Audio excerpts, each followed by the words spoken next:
Thinking, brother. Here we go. I think we are live. Morning. Morning, Jordan. How you doing, brother? How's Pretty good. Pretty good. Pretty Hey, we're, busy. we're sort of matching. I just need a black hat. We'd be like, Yeah. Where's your hat? we'd be like twins. I don't have a hat, so. I'll take mine off then. Hey, everybody. Tom and Jordan here with Lifestyle Maui team, and we are live. A little less prepared. It's been a little bit of a crazy week for me, and just the market's been crazy, and I had to take an emergency trip off the island to hang out with my daughter, and so we're in New York at the moment and quarantining in downtown New York. Well, we can get released to go and hang out with my little girl. So, Jordan, what are you up to? Just been not scrambling, but been busy multitasking. So been all over the place. Drove to Lahaina yesterday. Got one escrow in there, trying to get another one opened up.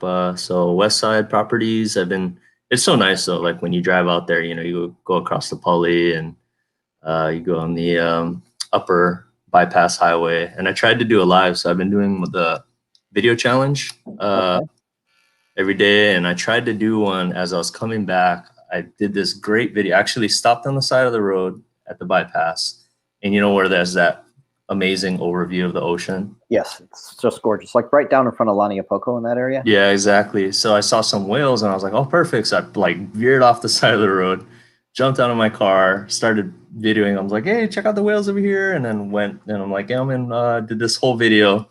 And because the service is bad there, it said it went live. And then all of a sudden it was like, poof, it was gone. And it said, do you want to upload? I was like, okay, at least it saved it, uploaded it, drove all the way to Kihei. I was like, okay, let's check it. And it was gone. It like was lost in space. So I was like, oh. So I ended up at last minute, I was like, you know what? I still got to do video. So I got home after that. And then I sat in my car and I did a couple buyer tips. So, I love it. So your video challenge has continued, huh?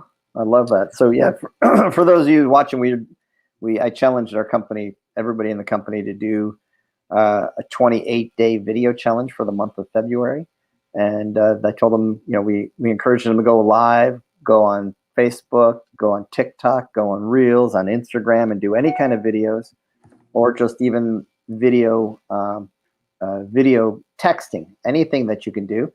And it's been really cool to see that there has been a bunch of agents that have embraced that, and Jordan is one of them. And we're learning new skills and getting outside of our comfort zone. So congratulations, Jordan. That's way cool.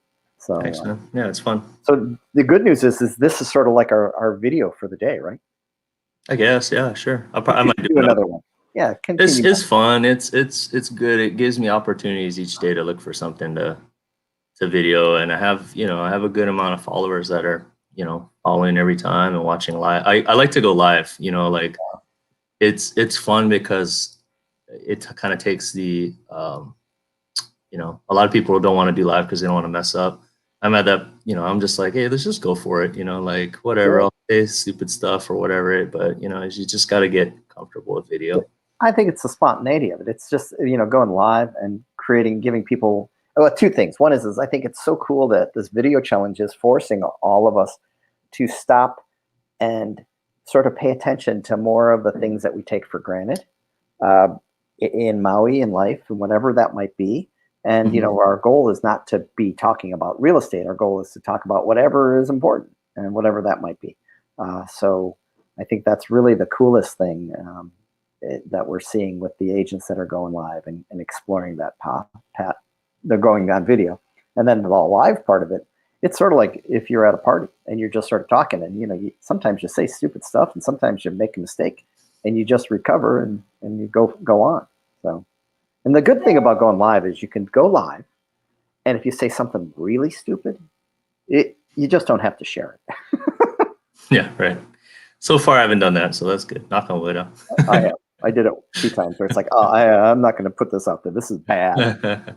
Only one person saw it. Yeah. Okay. Good. Just share the evidence. So. Destroy the evidence, like the old. Well, this is before your time. The old Mission Impossible, where they play. Oh yeah. Tape self-destructs. Smoke comes out. Yeah. Yeah. So market has been, as I mentioned, I stepped away or left the island for a bit for some personal stuff, but the market seems like it's just cranking right now. It's a It lot of is activity. cranking, yeah, a lot of activity in both residential and vacation rental. I think we're just, residentials, we've talked about this, every update for the last few months. It's been really ramping up. Um, but vacation rentals are finally, I think they're finally starting to get a lot more activity as well, even in the lower price points. Um, Right. so it's pretty interesting. I think a lot of people are cold on the mainland. They visited and now they're cold again. And they're It's like, man, cold. I'm in New York. It's freaking cold, man. how cold is it over there? Freaking cold. Like, like 30 degrees. Chill to Which the I bone. know for people in the Midwest and all that stuff, it's like, oh, 30, that's warm. It's like, no, it's not. It's cold. Yeah. I So, just got an email from one of our connects at my old college in Spokane. yeah. He's the Hawaii connect and he sent this email. He said, "Aloha, you guys might appreciate this, but it was like basically Spokane's got like -20 wind chill, like some storm coming and stuff." And it's like, oh my goodness, I can't imagine. So, yeah, I think in turn that's affecting our market because a lot of people are like, oh, let's get out of here kind of thing. I agree, and I couldn't agree with you more. And I appreciate Maui every day when I'm here. And we're still in quarantine in New York, so we had to test in Maui 3 days before we left, and then when we got here to New York, we have to self quarantine for 3 days, and then we test, and then once we get the So negative even though test, you're negative, you have to be negative twice, basically. negative twice, negative in Maui, and then get here, and so it's basically 6 days later, and then we test again. If we're negative, then we can go out. So It makes sense. Yeah. We're excited to be able to test tomorrow. We hope, and then get out of here. So go do what we need to do. Yep. So anyway, what else is happening? Anything exciting happening in Maui since I left a few days ago? I know the market's been crazy. Anything else going on with the government and all that kind of stuff? I'm usually the one that chimes in that. There's been same old. What is Governor Ige's? I think the latest was that he was addressing if visitors still need to quarantine or provide a negative test result if they got the vaccine. And as of right now, they're saying that you still do need to. Yeah. I think there's not enough evidence for the vaccine, to like bypass that, in my opinion. Right. So I think he's doing the right thing as far as that. And that was the latest update, I think, on that. Yeah, I think that's kind of the latest. I know that in New York, they were just excited. They announced on the news last night that they're opening 2 of the sports arenas, the Madison Square Garden and one of the other ones. So, and I saw in a couple other states that they're starting to open things up as well. So that's interesting. You're great. Talking about the vaccination sites or like the No. They're opening like for events. So, for events. Wow. Okay. So I think we are, rounding the corner, and people are just, hitting this wall of saying, I got to get out and do something. I need to connect. I need to hug somebody. And that's the hard part, the social and the social experience or problems or challenges it creates. I'm going to say problems. It is what it is. And how people are going to work through all this in the next 2 to 3 years. It will be fascinating. It'll be probably the biggest social experiment of our lifetime to see how all of this affects everyone. And business and work from home. And, that's really affected our world in the real estate market is the ability for employees to work from home. And then the question is, well, if I can work from home, where do I want home to be? And I see in the resort markets, as I'm so connected with so many of them, there's a lot of people that are saying, I want to work from Maui. I want to work from, Vail. I want to work from all of these places that are great places to live, but most people couldn't before because they had to be at work or had to be at their office. So I think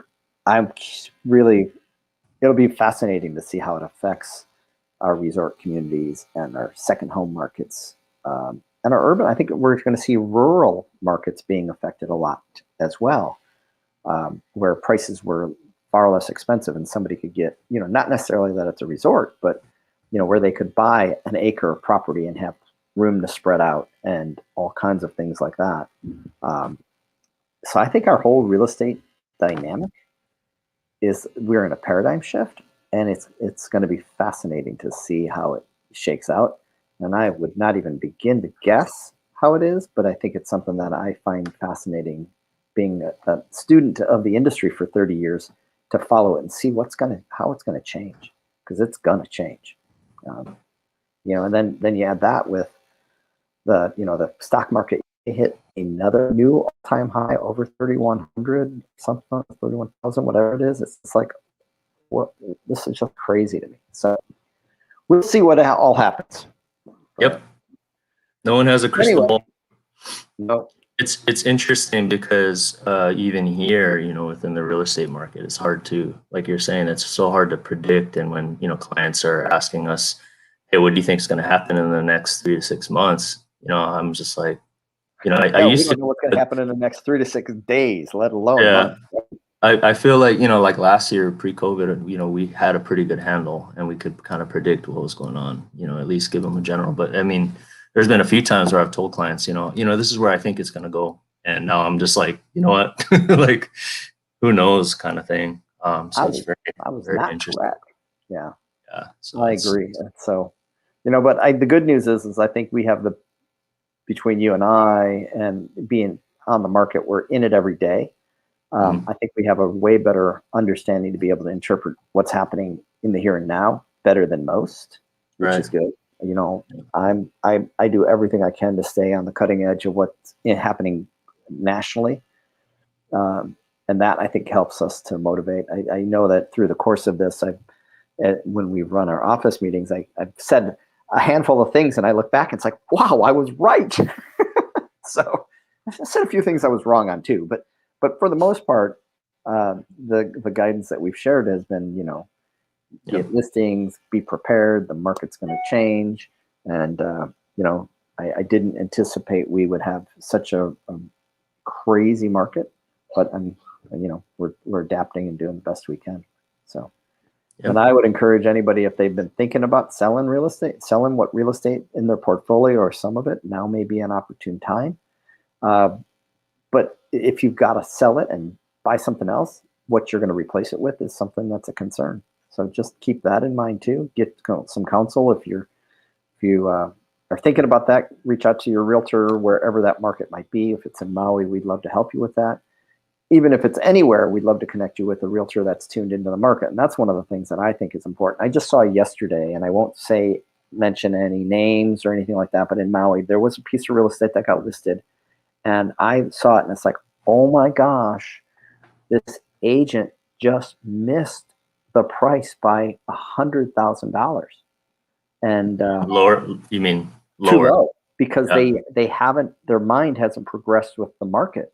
Or they're not staying on top of the market. Or they're not staying on top of it. Or they're, one of the terms I use in our meetings is that they are plagued by their experience, meaning that they just think to themselves, well, there's no way it could be worth that much. And in fact, it's worth more. And this home was priced so low. That's like, oh my gosh, did you do a global interpretation of the market? And by that, I mean sort of like put the price range out and look at everything in the market and realize there's nothing at all, even remotely close. I think it's a function of, realtors that do it, do maybe a few deals every year, or maybe not much at all. But interestingly, this is a realtor that does a lot of business. I just think that they couldn't get out of their own way. I think I know which listing you're talking about. Yeah, I don't want to talk about it. Yeah. I don't want to be throwing that agent under the bus because I love that agent. But it's just, and I don't want to be that agent. I don't want you to be that agent. So I think it's really important to understand and be aware of what's going on out there. And our market is in flux, and it's in, I don't know if there's such a term as fast flux, but is in fast flux right now. And making sure that, I tell people now when I price a property, when we're talking about listing their property, it's like, this is the price today. And if we're not going to price it, if we're not going to put it on the market for 3 weeks, we're going to reevaluate that, because 3 weeks can change that dramatically. Yep. So, and I saw another property last week. It came on the market. And it's like, oh my God, this is a screaming deal. It was priced at the same price it was priced 2 years ago when it was on the market. 2 years ago, it was not a great deal. No, it's a week screaming. ago, it was sold in 24 or 48 hours, and I tried to sell it, and my client wasn't prepared. But it's like, oh my gosh, this is an amazing deal today because of where the market's gone, and the agents priced it where it was priced before. And and maybe the seller said, hey, I just want to get it sold, and that was the guidance they got. But on the other side of the coin, it was like there was a missed opportunity in it, and so, or there might have been missed opportunity. Again, we don't know what the sellers are saying, so I don't want to fault the agent for that. But it's just one of those things that you just got to be aware of. And that's one of the things by being in the market, checking the hot sheet every day, which is one of the other things that we do when we preach, is like, you need to see the hot sheet every day. And the hot sheet for everybody, it's all the new listings, all the price reductions, all the sales, all the price increases, and everything that's happening in our MLS on a daily basis, and it's distilled down to the market area. So just treat it like it's pretty much like the news for me, It's like the first news thing in the morning, check the news, and before you go to bed, check the news. Especially right now, it's like exactly you gotta have your finger on the pulse, And that's where the agents that I'm seeing are doing a ton of business right now because they have a ton of buyers, and they're saying, I have these buyers right now that are looking for this product that doesn't exist. The product comes on the market and they sell it. I just talked to an agent. She goes, property hit the market on Saturday. We were under contract on Saturday with a full price offer because I recognized that was exactly what they wanted, and it was a screaming deal for the market today. So just that awareness is where I think the really good agents, kill it. So, and I'm glad to say that. One of the things you had mentioned earlier, and I wanted to just revisit too, is you were on the West Side. And I so much appreciate having you as part of our team and being a partner with you in this, because I don't do the West Side very, very effectively.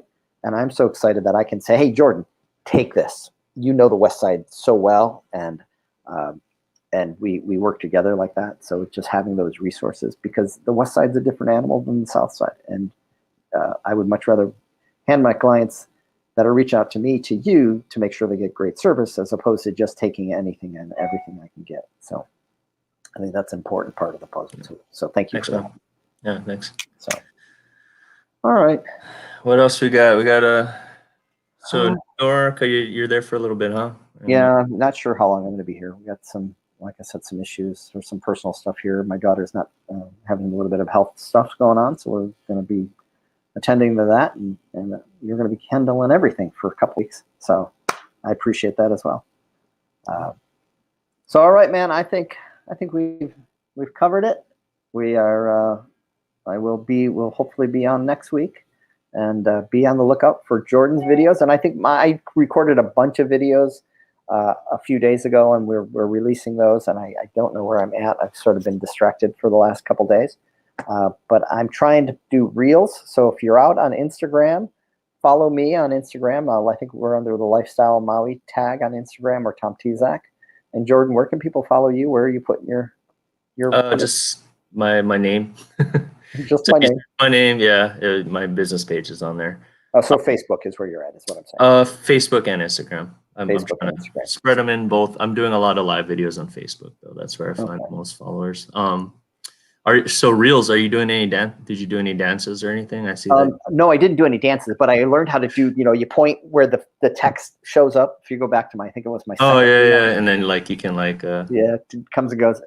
It took, Nice. it was a 15-second or 30-second reel. It took me 2 hours to create that 30 seconds. I said, man, this is a lot of work.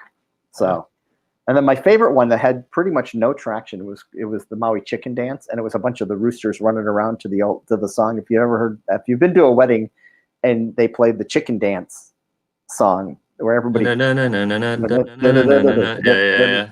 So that was my favorite, but nobody else seemed to like it. So just humor me if you want. I saw it. I liked it, Tom. Yeah, just give me a little comment or something on it. So. There you go. But then the ones we're doing now I'm just talking about the different resort or the different parts of the island and the different districts, and just giving a quick 30-second overview of the differences. So Nice. that's what we are doing. All right, I got to get back to my quarantine. It's a very important business. And thanks, Jordan. Thanks everybody for following us and joining with us on this show. And we'll be back soon and talk to you later. Take care, guys. Well, We're ending. Oh, I